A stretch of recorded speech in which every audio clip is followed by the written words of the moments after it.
अखण्डमण्डलाकारं व्याप्तं येन चराचरं तत्पदं दर्शितं येन तस्मै श्रीगुरुवे नमः। अज्ञानान्धस्य लोकस्य ज्ञानाञ्जनशलाकया चक्षुरुन्मीलितं येन तस्मै श्रीगुरुवे नमः। अध्यात्म विश्व विज्ञान यूट्यूब चैनल पर उपस्थित अपने सभी प्रेमी मित्रों का हार्दिक स्वागत समादर करते हैं। नवरात्रि उत्सव शुरू हो गए हैं। हमारे भारतीय तत्व चिंतन में नवधा भक्ति भी कही गई है, नवग्रह भी है, नव रंग भी है और इस नव का हमारे जीवन में भी बहुत सारा यानी विचार है, विवेक है। नव क्या है? पंच ज्ञानेंद्रियाँ और मन, बुद्धि, चित्त और अहंकार, ये नव से ही ये सारा ये जो दिख रहा है साकार, ये नव अंगों से परिलक्षित हो रहा है। और ये नवधा भी है और नव देवी के भी नव रूप होते हैं और नवरात्र शुरू है। तो हमारे कुछ मित्रों का ऐसा कहना है कि हमने नवरात्र क्या है और ये अष्टभुजा माता का स्वरूप क्या है और अध्यात्म विज्ञान इन नवरात्रि महोत्सव की ओर किस एंगल से देखता है, किस दृष्टिकोण से इस नवरात्रि का विचार करता है, ये प्रस्तुत करने का एक सामान्य प्रयास हम करेंगे। या देवी सर्वभूतेषु पृथ्वी रूपेण संस्थिता नमस्तस्यै नमस्तस्यै नमस्तस्यै नमो नमः। या देवी सर्वभूतेषु, हे देवी माता, तू सभी प्राणियों में पृथ्वी जल अग्नि वायु आकाश रूप से उपस्थित है। संस्थिता, बैठी है। ये हमारे नवरात्रि के नियमित स्तोत्र है और इन स्तोत्रों में यही कहा गया है। नवधा भक्ति में माता के 8 हाथ बताए गए हैं। माता हमारी, बगैर माता की किसी का जन्म नहीं होता, ये तो हम सब जानते ही हैं। माता के उदर से ही सब जन्म पाते हैं और माता के उदर के बगैर इस जीव को जन्म लेने के लिए कोई स्थान है ही नहीं।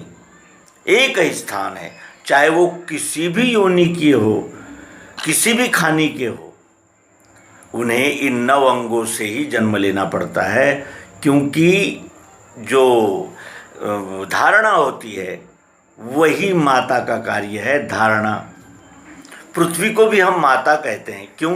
क्योंकि वो हम सबकी धारणा करती है, सबको संभालती है, सबको अपने यानी इस आंचल में छिपा लेती है और सबका पालन पोषण सब कुछ ये धरती माता करती है। माता का महत्व इसलिए भी है कि माँ यदि न हो तो कुछ भी नहीं हो सकता। न हमें संस्कार मिल सकते हैं, न हमें विचार मिल सकते हैं, न हमें मृदुता आ सकती है, कोमलता आ सकती है, संवेदनशीलता आ सकती है। ये सब स्त्री के ही अंग है। और प्रज्ञा और रुतम भरा ये बुद्धियाँ, ये भी स्त्री रूपच है। मेधा, धृति क्या है? ये सब स्त्री रूप ही है। और इन कात्यायनी आदि जो नव दुर्गा के नाम रखे गए हैं, उनसे भी हमें यही परिलक्षित होता है कि इन सब जीव मात्रों का भरण पोषण, पालन पोषण, संगोपन करना ही इस पृथ्वी माता का कार्य है। और उसी तरह ये प्रकृति माता के ही से ही हम बने हैं। प्रकृति माता ने ही हमें जन्म दिया है और प्रकृति माता ही हमारा पालन पोषण कर रही है। पृथ्वी जल अग्नि वायु आकाश, क्या इन्हें अलग अलग किया जा सकता है? जैसे हम इस हाथ को इस शरीर से अलग नहीं कर सकते, और करेंगे तो वो त्रुटि हो जाएगी। क्योंकि संपूर्ण शरीर का ही नाम दिया जाता है, संपूर्ण शरीर का ही नाम होता है। पृथ्वी हो और जल न हो तो फसल कैसे होगी? जल हो पृथ्वी हो और वायु न हो तो पेड़ पौधे कैसे बढ़ेंगे? और जारज खाने के लिए तो वायु तो प्राण स्वरूप है। 5 प्रकार का वायु हमारे शरीर में कार्य करता है, प्राण, व्यान, उदान, समान और अपान।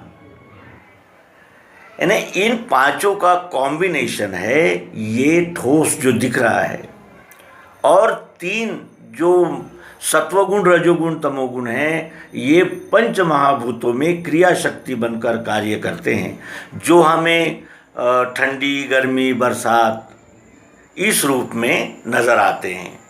सुख, दुख, आनंद, क्षर, अक्षर, पुरुषोत्तम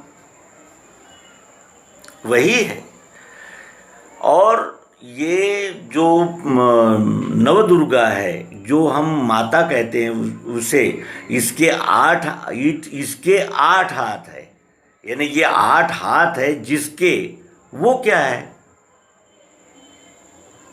8 हाथों से ये विश्व माता कार्य कर रही है। तो ये तो माता के जैसे ये हमारे हाथ है, हम संपूर्ण तो नहीं है। ये हाथ है हमारे, तो वो किसके हाथ है ये 8? जिन 8 हाथों से ये माता कार्य करती है वो क्या है? तो अध्यात्म विज्ञान कहता है कि वो अक्षर है। अक्षर ने ही क्षर के रूप में कार्य किया है, या अक्षर ही क्षर के रूप में उपस्थित है, जिसे तत् कहते हैं। ये विश्वरूप विराट माता यानी स्वयं ही प्रसव होता है उसका, स्वयं ही पालन पोषण करती है और स्वयं ही निगल लेती है, लय को करती है। स्वयंभू है, इस पर किसी का नियंत्रण नहीं हो सकता। हमारे भारतीय तत्व चिंतन में शिव और शक्ति, शैव पंथ और शाक्त पंथ, ये प्रामुख्यता से यानी माने जाते हैं। जो दक्षिण पंथी है वो शैव पंथी है, और जो उत्तर भारत के हैं वो शाक्त पंथी है। एक पिता की पूजा करते हैं और एक माता की पूजा करते हैं। लेकिन जब हम मंदिरों में जाते हैं और शिव जी का जो लिंग और पिंड देखते हैं, तब हमारे मन में सहज ही ये ख्याल आता है कि ये हो न हो, ये दोनों का मिलन है। क्षर अक्षर ये दोनों अलग हो ही नहीं सकते, एक ही वस्तु के 2 विभाग है, ये ध्यान में आता है। शिव कहते हैं कि जो दिख नहीं रहा है वही सत्य है, यानी जो छुपा हुआ है, कूटस्थ है, जो निराकार है वही सत्य है। और शाक्त पंथ जो शक्ति के उपासक है, वे कहते हैं कि जो दिख रहा है वही सत्य है, जो दिख नहीं रहा है वो असत्य है, उसे हम नहीं मानते। और शिव शक्ति ये दोनों अलग अलग हो ही नहीं सकते, ये प्रत्यक्ष प्रायोगिक पद्धति से अध्यात्म विज्ञान सिद्ध करता है। और ये सिद्ध किया हुआ ज्ञान सिद्धांत बन जाता है, जो अकाट्य होता है, जिसे कोई काट नहीं सकता। कैसे? इस वस्तु से पृथ्वी का गंध, आकाश का शब्द, जल का रस, नाक का गंध और वायु का स्पर्श अलग अलग नहीं हो सकते। एक एक प्लेट में रूप, गंध, स्पर्श निकाल के नहीं रखे जा सकते, ये कॉम्बिनेशन है। 5 महाभूतों का कॉम्बिनेशन ये है। और इसमें जो ओतप्रोत भरा हुआ जो मिठास है वो क्या है? यदि इस वस्तु से मिठास निकाल ली जाए तो क्या ये वस्तु उपलब्ध होगी? या फिर मिठास है और वस्तु का ढेला बनकर नहीं है, तो क्या ये वस्तु यहाँ उपस्थित हो सकती है? नहीं। साकार से निराकार और निराकार से साकार अलग हो ही नहीं सकता। इसलिए मूल में ही शैव और शाक्त इनका कुछ भी विवाद नहीं होना चाहिए, क्योंकि शिव का ही शक्ति ये प्राकट्य है और शक्ति ही शिव के निमित्त से प्रकट हुई है। ये 2 अलग हो ही नहीं सकते। और ये संपूर्ण विश्व ही ये विश्व में ही क्षर अक्षर ये दो भूमिकाएं दिखती है, और ये विश्व कहते ही इसमें अणु रेणु से लेकर पहाड़ पर्वत तक सब कुछ आ चुका है। भगवान श्रीमद् भगवद गीता में कहते हैं कि अर्जुन, हिमालय में मैं, पहाड़ों में मैं हिमालय हूँ, नदियों में मैं जानवी हूँ, इतना विराट है स्वरूप ये मेरा, मैं विश्वरूप परमात्मा हूँ। ये भगवान श्री कृष्ण जी गीता में अर्जुन को बोध देते हैं। दक्षिण उत्तर पूर्व पश्चिम ऐसे वाद भी यानी बहुत ही लांछनीय है, और ये हम अपने ही सिद्धांत से प्रताड़ना कर रहे हैं, ऐसा कहा जा सकता है। जगन्नाथपुरी में जो जगन्नाथ जी हैं, क्या उनसे ये वैष्णो देवी अलग हो सकती है? और ये इतने अधिक रूप देवियों के बना दिए जो कि अपने अपने उपासना पद्धतियों में बंदिस्त कर दिए, लेकिन कभी ये जानने का प्रयास नहीं किया कि हमारे पुराणों में स्थान जगह जगह पर ये कहा गया है कि सभी देवता अंतिम विश्वरूप विधाता के शरण में गए, और विश्वरूप विधाता ने आसुरों का नाश करने के लिए दुर्गा का रूप धारण किया, और देवताओं ने अपने सभी अस्त्र शस्त्र उसे दिए और वो राक्षसों का निपात किया। चंडमुंड, रक्त बीज, महिषासुर, अनेक राक्षसों का इस माता ने वध किया। कुछ लोग राधे राधे कहते हैं, ये अत्यंत मैंने निंदनीय बात है। राधे राधे कहा ही नहीं जा सकता। राधा तो प्रकृति है जो लीला कर रही है। किसकी शक्ति से? इसे कौन प्रेरणा दे रहा है? ये कृष्ण प्रेरणा दे रहा है, जो अक्षर आत्मा कहलाते हैं। अक्षर और अक्षर ये दो भूमिकाएं हैं एक ही वस्तु की। राधा कृष्ण कहना चाहिए, क्योंकि बगैर कृष्ण के राधा निश्चेष्ट पड़ी रहती है, उसमें स्पंदन हो ही नहीं सकता, उसका अस्तित्व ही नहीं हो सकता, क्योंकि वो कृष्ण के सहारे से ही प्रकट हुई है। ये वस्तु इस मिठास के ही अध्यास से खड़ी है। मिठास न हो तो ये वस्तु ही नहीं हो सकती, और वो मिठास कृष्ण है, और ये जो साकार स्वरूप दिख रहा है ये राधा है। तो मित्रों, ये मातृवंदना नवरात्र के अवसर पर की जा सकती है। अध्यात्म विश्व विज्ञान यूट्यूब चैनल इसी प्रयास का नाम है कि ये दो अलग हो ही नहीं सकते। क्षर अक्षर, जड़ चैतन्य, साकार निराकार, ये दो भाव नाम में लय होते हैं, और वस्तु का ही नाम होता है। वस्तु में इन तीनों भावों का लय होता है। दृश्य साकार वही है निराकार भी वही, दोनों का धाम भी है वो, उसको सर्व है कहा। गया द्वैत, द्वैत दो का लय एक में ही होता है, जिसे नाम कहते हैं, और नाम वस्तु का ही होता है।